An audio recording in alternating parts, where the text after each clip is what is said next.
नमस्कार दोस्तों, आप सुन रहे हैं रेडियो शिवनेरी 90.4 एफएम। मैं आपका रेडियो हमसफ़र राम प्रकाश वर्मा लेकर हाजिर हूँ प्रोग्राम कहानी जो सवारे जिंदगानी।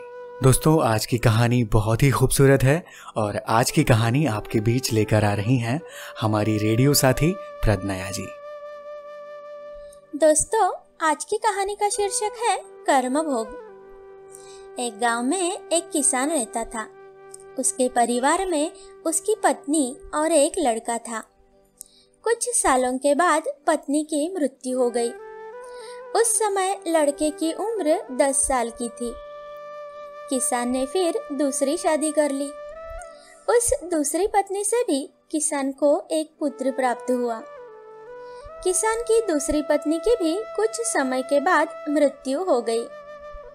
किसान का बड़ा बेटा जो पहली पत्नी से प्राप्त हुआ था, जब शादी के योग्य हुआ तब किसान ने बड़े बेटे की शादी कर दी। कुछ समय बाद किसान की भी मृत्यु हो गई। किसान का छोटा बेटा जो दूसरी पत्नी से प्राप्त हुआ था और पहली पत्नी से प्राप्त हुआ बड़ा बेटा, दोनों भी साथ साथ रहते थे। कुछ समय के बाद किसान के छोटे लड़के की तबीयत कुछ खराब सी रहने लगी। बड़े भाई ने कुछ आसपास के वैद्यों से इलाज करवाया, पर कोई राहत ना मिली। छोटे भाई की दिन ब दिन तबीयत बिगड़ती ही जा रही थी और खर्चा भी तो बहुत हो रहा था। एक दिन बड़े भाई ने अपनी पत्नी से सलाह की कि यदि ये छोटा भाई मर जाए तो हमें इसके इलाज के लिए पैसा भी खर्चना नहीं पड़ेगा और जायदाद में इसको आधा हिस्सा भी नहीं देना पड़ेगा। तब उसकी पत्नी ने कहा कि क्यों न किसी वैद्य से बात करके इसे जहर दिया जाए। इस कारण किसी को पता भी नहीं चलेगा और किसी रिश्तेदारी में भी कोई शक नहीं करेगा कि बीमार था तो बीमारी में मृत्यु हो गई। बड़े भाई ने ऐसे ही किया। एक वैद्य से बात की कि आप अपनी फीस बताओ, ऐसा करना मेरे छोटे बीमार भाई को दवा के बहाने से जहर दे देना। वैद्य ने उसकी बात मान ली और लड़के को जहर दे दिया। इस कारण लड़के की मृत्यु हो गई।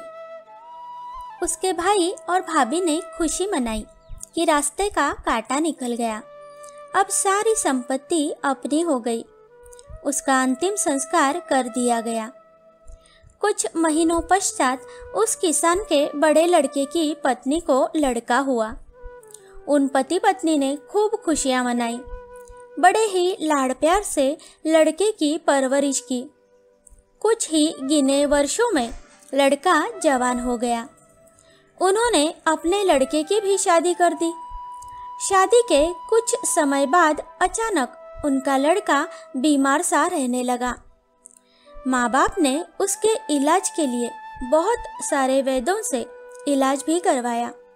जिसने जितना पैसा मांगा वह दे दिया ताकि उनका लड़का ठीक हो जाए। अपने लड़के के इलाज में अपनी आधी संपत्ति तक बेच दी, पर फिर भी लड़का बीमारी के कारण मरने की कगार पर आ गया। शरीर इतना ज्यादा कमजोर हो गया था कि अस्थि पिंजर शेष रह गया था।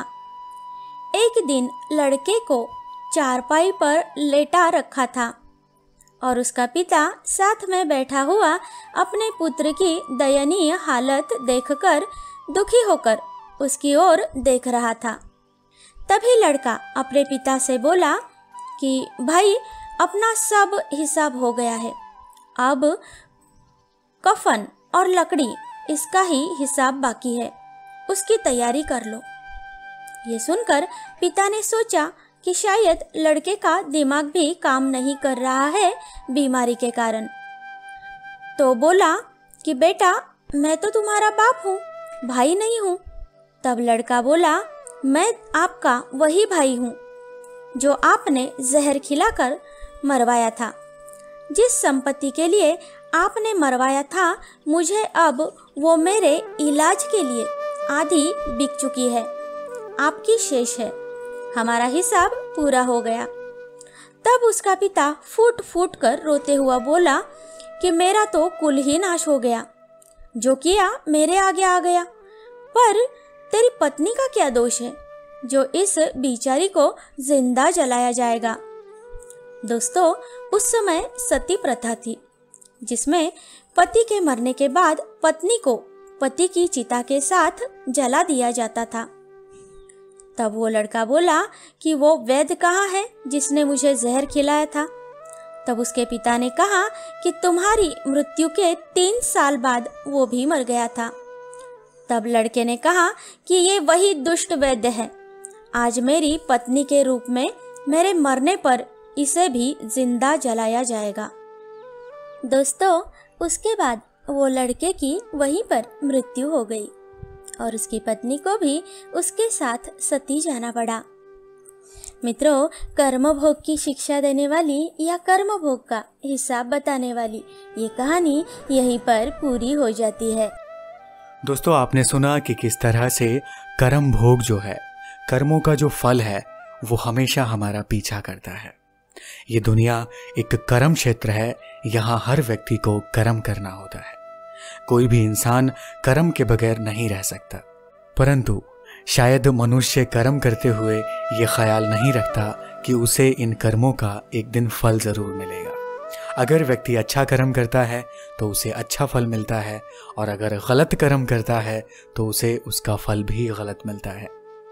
दोस्तों, कर्म एक बीज की तरह होते हैं, हम जो बोएंगे वही काटेंगे।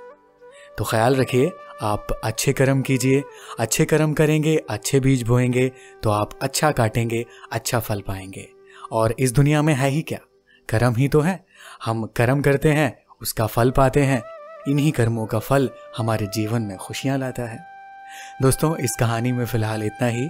आप अपना ख्याल रखिए, खुश रहिए, मुस्कुराते रहिए और अपने कर्मों पर ध्यान दीजिए और सुनते रहिए रेडियो शिवनेरी 90.4 FM। आवाज़ तुम सामने।